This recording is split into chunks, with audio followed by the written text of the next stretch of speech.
death, eternal punishment for anyone who opens this casket.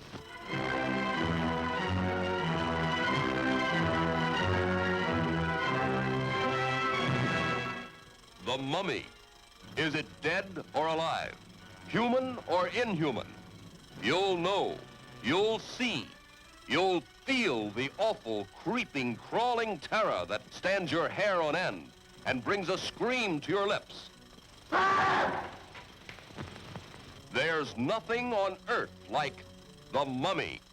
You will not remember what I show you now, and yet I shall awaken memories of love and crime and death.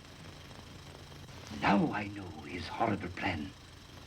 He is going to kill her and make her a living mummy like himself.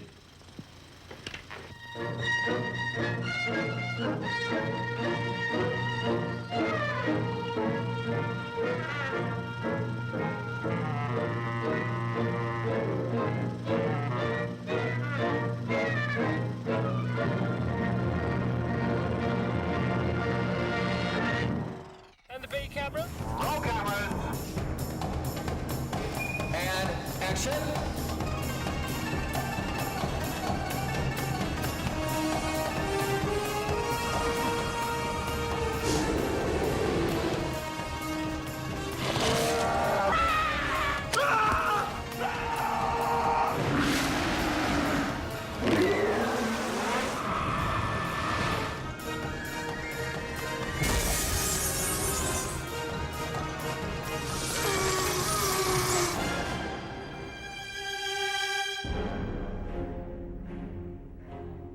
The only mummy film I was interested in, and the only one I'd ever seen, was the original with Boris Karloff.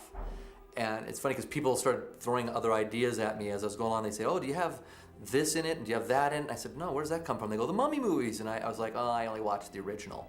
And in the original, Boris Karloff, he's only the mummy, you know, a mummy for the first scene.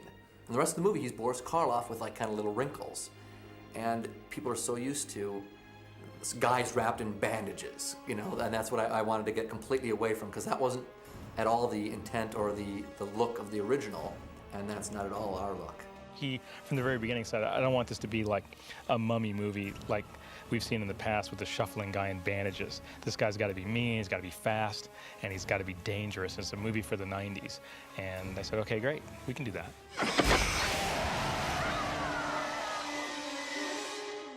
God, I hate it when these things do that. Is he supposed to look like that? No, I've never seen a mummy look like this before. He's still... Juicy. Yes. The great original Mummy was made in 1932 at Universal Studios. And it, of course, inspired many sequels. There's a whole line of British movies that actually did it a lot of justice in their way. And it's really been fun to bring that character back to Universal Studios. Yeah, we really are very proud of the fact that we're working on something that's considered to be a classic. You know, you just don't go out and remake a classic without putting everything you've got into it. And we've looked at the 1932 Mummy. We have a good understanding of what made that story great in the first place. It was the one horror movie as a kid that scared the hell out of me. All the other ones, like Frankenstein, he was kind of tragic and sad, and Dracula was sexy and kind of cool. But the only one that really scared the hell out of me was The Mummy. I don't know what it was about it, but it just petrified me as a kid, and I always remember certain moments in The Mummy. I probably saw it when I was like 8 years old on the television in black and white, and I've never forgotten it. I knew that being able to draw from that genre of filmmaking and couple it with what we have at our disposal here and today, given the advances in computer-generated technology and the wonderful things that ILM can do, I think we recreate The Mummy as a fierce and unique and somewhat sympathetic character. ILM has been there from the beginning. They've created most of this technology.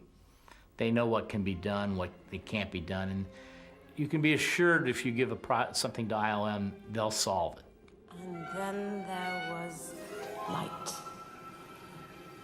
Hey, That is a neat trick. Every movie that we work on, we try to do something really new and exciting. That's kind of our deal at ILM, you know. And so whatever project comes into us, we try to infuse it with something that we can bring to the movie. That's why people hire us, is we bring something to the film above and beyond just great effects. Their knowledge and creativity is just spectacular. It's just above and beyond anything I expected. They challenge me. I'm so used to asking people, can you give me this and this and that? And everybody's saying, well, how about just this?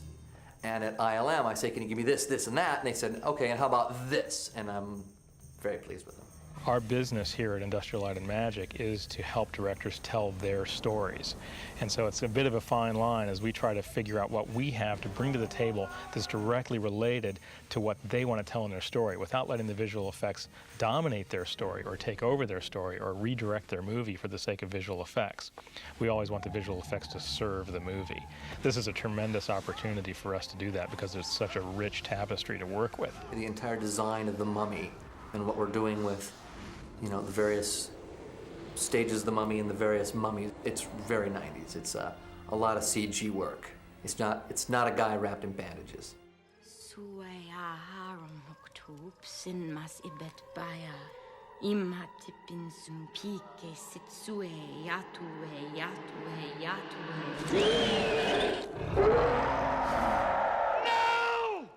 You must not read from the book! Well, I think the special effects are going to help us create the magic of the mummy. The creature, like I said, he's not a guy wrapped in bandages. This is an actor working with ILM, hand in glove. One of the advantages to having a creature like this designed in-house by a character design group within ILM is that we have a close working relationship with the animators and the model builders and all of the CG development team who are putting this thing together, and we consult with them very regularly so that there's a real nice creative and technical complementary relationship between the two sides.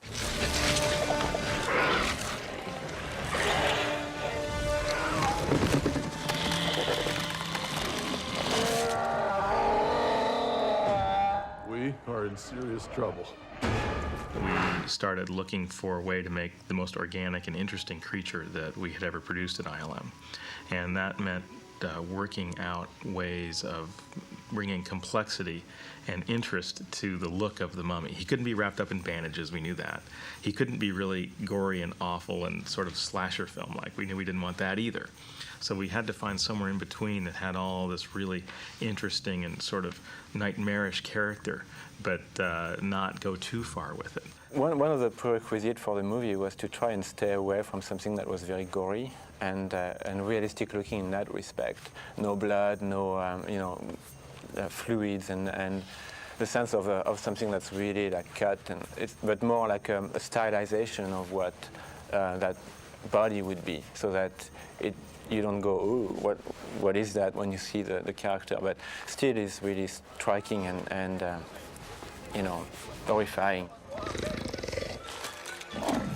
We started out sort of building from the skeleton up and adding in all different kinds of different anatomy to the character, and then putting a bit of bandage here, a bit of bandage there, and seeing what we liked.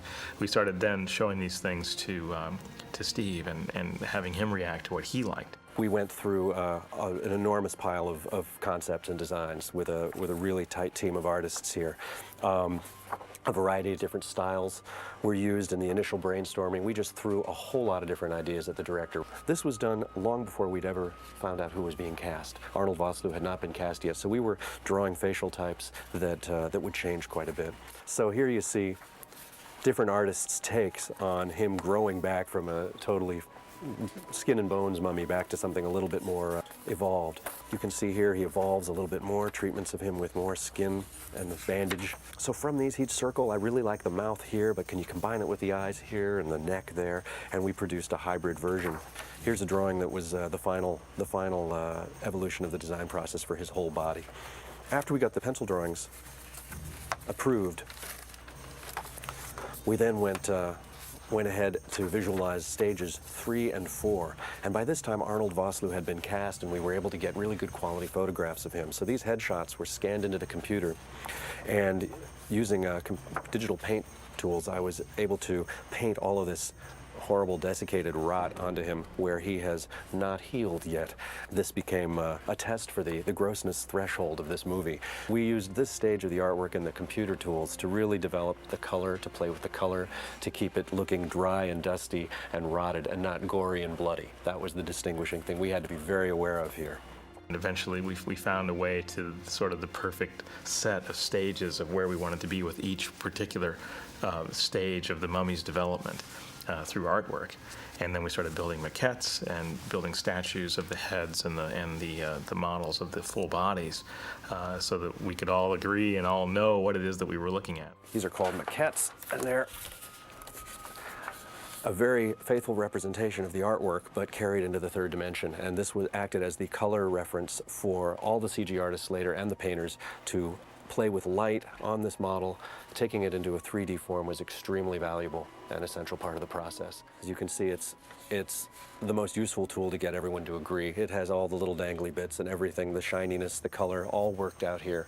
And it's the next step in the evolution from the 2D artwork. We got that into 3 dimensions and started sculpting it into in our model shop at ILM.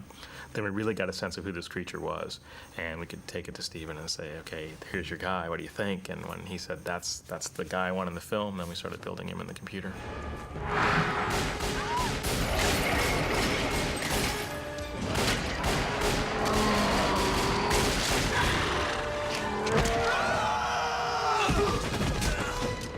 Well, I think the thing that we've really tried to strive for as we've been working on this film is to take the things that we already know how to do and push those things forward and, put things on the screen that are more complicated, more sophisticated, and more interesting than what we've seen before. Human motion, we're moving in that direction. We're trying to find ways of doing it better and better. It's amazing how much understanding of anatomy you end up with working on a show like this because it's got to be as real as you can make it. I mean, granted, it's a fantasy character, he's a monster, but it's got to be as real as you can get it, and that's one of the things that makes it believable. There's so much detail in creating a human form in movement. We know what a human looks like. We know how a human moves, and to make it convincing, you really have to get it right, and that was incredibly difficult. That required that we kind of work from the inside out. So my job on The Mummy was to make all of that mechanics, all of that body mechanics of a human body work. So the first thing we would start with is the mechanics of movement of a human skeleton. Normally you can, with a character like, maybe a T-Rex or Mars Attacks the Martians, that kind of thing, you don't have to build a lot of excess complexity into the character. You can pretty much use the simple case for shoulder joints, for elbows, for knees, for all those kinds of things. In our case, you were going to be able to see all the bones, so they had to move the way a real skeleton moves. So the very next step after the skeleton is getting the muscles to work correctly. Basically what we did is we took the skeleton, the correctly articulated skeleton, and we added the muscles onto it in such a way as that they connected up to the right places. Like we would connect the bicep to the right places on the arm, connect the forearm muscles, the brachioradialis, the triceps on the back would connect to the scapula and to the back of the arm as well as down to the elbow. We just basically followed, anatomy books, followed the assembly diagram, if you will. So the research and time involved to create this guy was astronomical, involving months of work. Probably about 2 or 3 months for myself alone, plus months of the people that were helping. This represents a kind of a hood open view of the mechanics of the musculature as we put it together.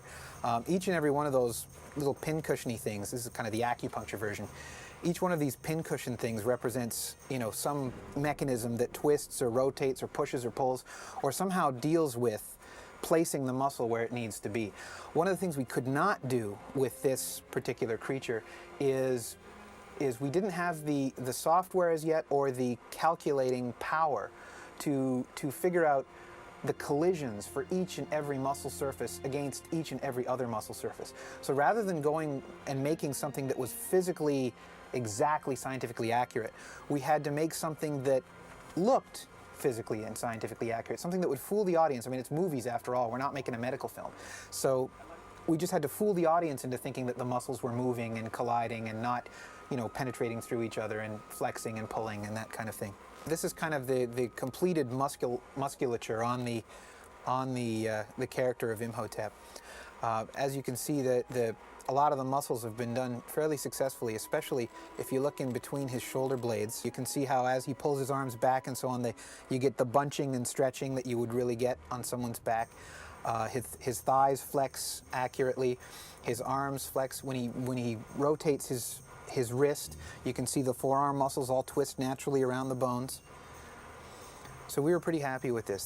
This required, again, hours and hours, days and weeks of enveloping and tweaking how the muscles work. You know, we'd do a take and we'd see one of the shoulder muscles twists inside out when he pushes his arm forward, and so we'd have to go in and fix that. And we'd run it again, and then we'd find some other little muscle that pops or jerks or turns sideways. Or there's so many tiny little pieces that it required a lot of research and a lot of brute force, diligent, disciplined effort to get it all to work properly. Or at least, I mean, there's still flaws, to work convincingly.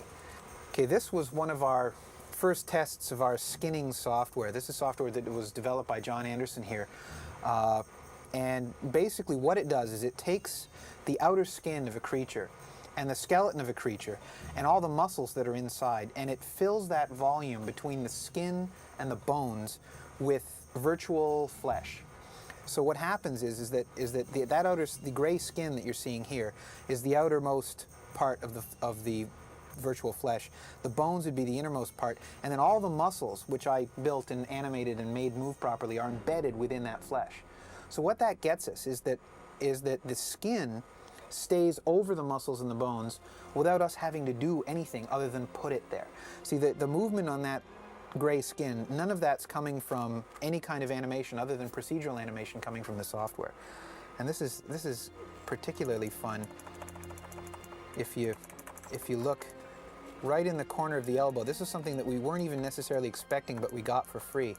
You'll notice that it crinkles at the elbow, and it even kind of crinkles sort of like skin crinkles. You can see those three little creases that form, and that just happens because the dynamics in the simulation, the procedural animation, are accurate. One of the trouble with conventional methods for creatures is that if you put lots of layers over top of each other and then move them around, they'll pop through and they'll show through and then they'll pull back, and it really gives itself away as CG. Whereas with this, the skin stays over the muscles and the bones, and you can actually see muscles and things sliding underneath the skin, and we don't have to actually do it the hard way. We don't have to fake it. It just happens. When you're looking at creating something like that on a computer, you say, okay, are we going to build this as a model, or are we going to paint some of this? And there are ways that we pushed I think the limits of what you can do in using not just the geometry but paint on top of that geometry to create what looks like more wrinkles and folds in the skin, and it's actually painted so that you're in effect modeling using paint, I suppose. And so we were sort of doing things that came pretty close to breaking the renderer in terms of the way that you actually create the final image for the screen. We were riding the edge there, that's for sure. People at work were saying, "You guys are crazy, I can't believe what you're doing." As the project evolved into the CG team's participation, I would create more detailed artwork that would guide them in all of this detail, all of this rotted, desiccated, webby stuff here. And this was the work of, a collaborative work of the modelers and the view painters. The view painters played a really critical role in bringing all of this detail to life, and that's something that was really pushed on this creature more than just about anywhere else that I've seen, is this fusion of computer geometry with more than just texture maps on top of it, but all of this webby, transparent stuff being achieved in the view paint process with transparency maps and displacement maps to give it a 3D feel. It would have been far too time-consuming and costly to model in geometry every one of these things in the computer, every one of these little strands. So a compromise had to be reached where certain larger muscle shapes were modeled in the computer and linked or rigged to the digital skeleton, and then the view painter came in and, following this artwork as a guide and inspiration, would hand paint, really sort of continue this concept painting digitally into the real creature itself, complementing the muscle geometry. He has to be just as detailed on the inside as on the outside levels as you go through, because you never know where he's going to be revealed or where he's going to turn, or someplace that might be in shadow in real life that we'll pop a light into, enhance it, and make it more obvious that there's holes. We started out with a really dense creature, thinking that we wanted him to appear as powerful and strong as we can. But once we started punching some holes in him and seeing through him, we realized that was even more interesting. It gave him a more mummy, scary creature feel. So then we started taking out his his lungs, his heart, and all the stuff that we had put in there originally, because it was more interesting to be able to see through him. And still, with his movement, make him look powerful.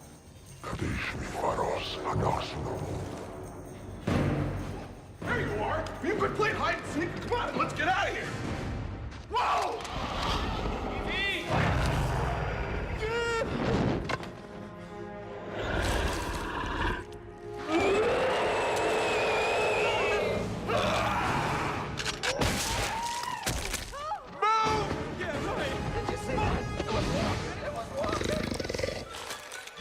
On The Mummy, we did a couple of really important things that I think are really true advancements in the art of making realistic motion and realistic visuals on the screen that relate to human motion. We used motion capture very effectively to replicate the performance of Arnold Vosloo. At first, I was very worried that that I'd be able to sort of do what I was hired, which was to act amongst and amidst, all the special effects requirements, because sometimes there were sort of physical parameters on what I could and couldn't do. Meaning I had to do the stuff in a certain way so that you could see the effects. It's no good if my jaw was going to be rotted.